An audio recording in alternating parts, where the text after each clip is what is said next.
using hiking as part of your training, especially for kind of long ultras, kind of 100k, in my case 200 miles this year, and my plans. And as usual, these are just my thoughts on why I use hiking as part of my running.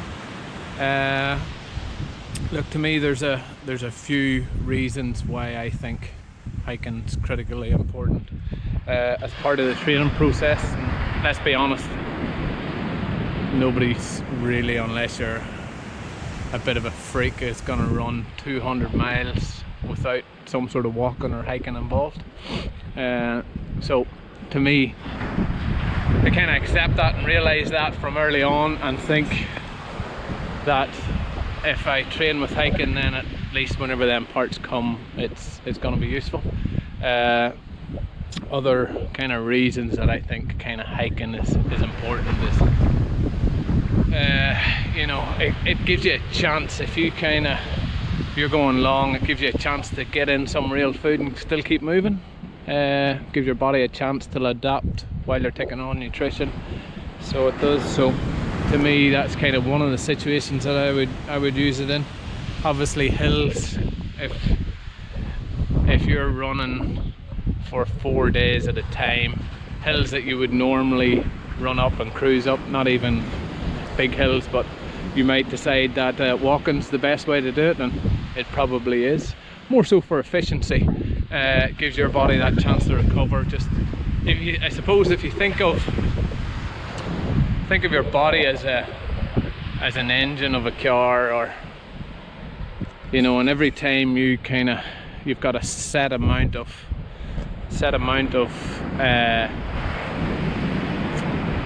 pressure or stress you can put on that engine, and every time you're kind of running up a hill, it kind of your needle goes that little bit more into the red, starts creeping up, you start breathing heavily, you're starting to feel thing. That's pushing that needle into the red and putting more stress on your body, which is your engine.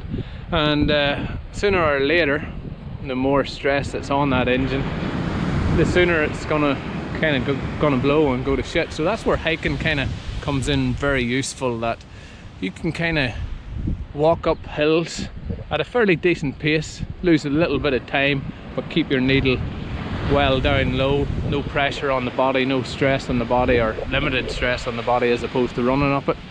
And it's really going to benefit you in them later Ks. So it is of any race, you know, as I say, anything from 100k up to whatever distance you're running. But so that's where I kind of use the hiking and put in hiking and my thoughts on whenever I'm kind of going up the hills and starting to hike.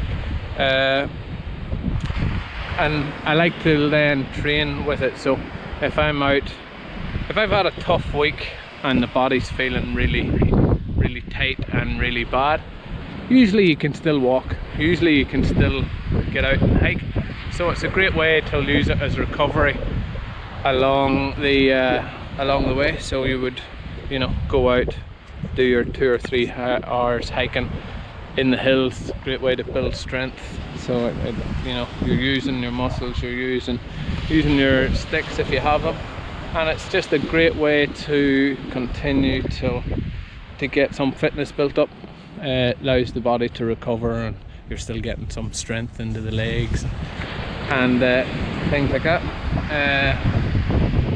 So yeah, look, to me hiking is a really critical part of the training. It's something I started to do last year as part of the 200 miler training. I had this mentality up until that I would run as far as I could until I couldn't run anymore. But that mentality, I soon figured out, only gets you to the point of I can't actually run anymore. So it's too late at that stage. You spend 2 or 3 hours hiking, and then you go with a run-walk strategy, and everything you've trained for is kind of out the window. It's a survival mode after that. So the longer you can push that off and prevent that from happening, the more benefit it's going to have on your race.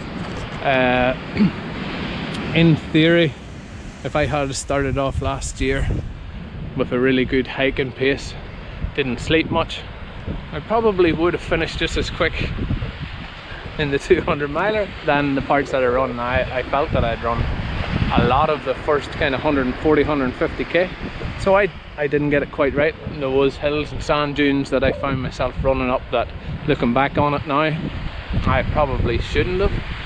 But and whether or not that would have prevented the injury or pushed the injury out further, I'll never know. But so that's why this year it's still part of my training. It's still something I haven't got quite right yet. Something I intend to get right is to, as I say, continue to use that hiking every so often as part of the training. Especially if I'm kind of heading out for the like of a 5, 6, 7 hours run. It's to use the hiking in between to break it up, especially if it's a hilly course, because as I say, just the other night actually we were out and we done 8 hours. That was only 40k, but it was 1,000 meters of hiking, or 1,000 meters of climbing overall. And you know, yesterday and Saturday I still felt everything in my glutes, I still felt everything in my quads, so I still got a really good workout, but with lots of hiking. Now if I had to run that 40k and run as many of the hills as I could, I would have been in a lot worse state than I am today, so I wouldn't have been able to continuously kind of train on and top up on my training. So as I say, if you use it right, it can be really beneficial. Yeah, so and as I say, to me it's something that took me a lot of time getting used to the mindset of it. The fact that slowing things down, walking, will make it a faster race overall, over the kind of 2, 3, 4 days, whatever length of race you're going for. So I can't stress enough, if you haven't already thought about it, if this is your first time doing the Delirious West, which as you know for myself it's the second, but I know there's a few first timers out there that's doing it. If you're watching this thinking, oh, I maybe haven't thought about hiking, I was intending to run the whole thing and just see how it goes, maybe think again, because like anything else, like your nutrition, like your gear, like you know, like your pacing, unless you're actually training with that specifically in mind for the race you're doing, you're not gonna get the benefits, or you're not gonna maximum your benefits out of it. So that's why hiking, I would certainly, if you're not already, I would be starting to think about putting it in. As I say, I find long runs, hilly runs, recovery runs are great places to add bits and pieces of hiking in. Now I'm not gonna lie, I don't love going out for, I'm not one of these people that just loves going out for a 10 hours walk or a hike. I think I would get very bored of that very easy, so that's why I introduce it into kind of stages to try and get my head wrapped around it, and as I say, to still try and enjoy it. Doing it with a group like we had the other night was excellent, because you were talking to different people, you were having conversations along the way, and it didn't feel like you were just out there killing time by walking. So yeah, I found it really beneficial in the group the other day, and thanks for everybody that joined us. So look, that's the little spiel on hiking. If you like it, please hit the like button. If you haven't already, subscribe. You can subscribe in the description before or over in the little corner of the button. Hit the button to subscribe, and I do appreciate your time for watching this. Hope the training's going really well, whatever you're training for. I hope you've got big goals and working towards them, and thanks for watching.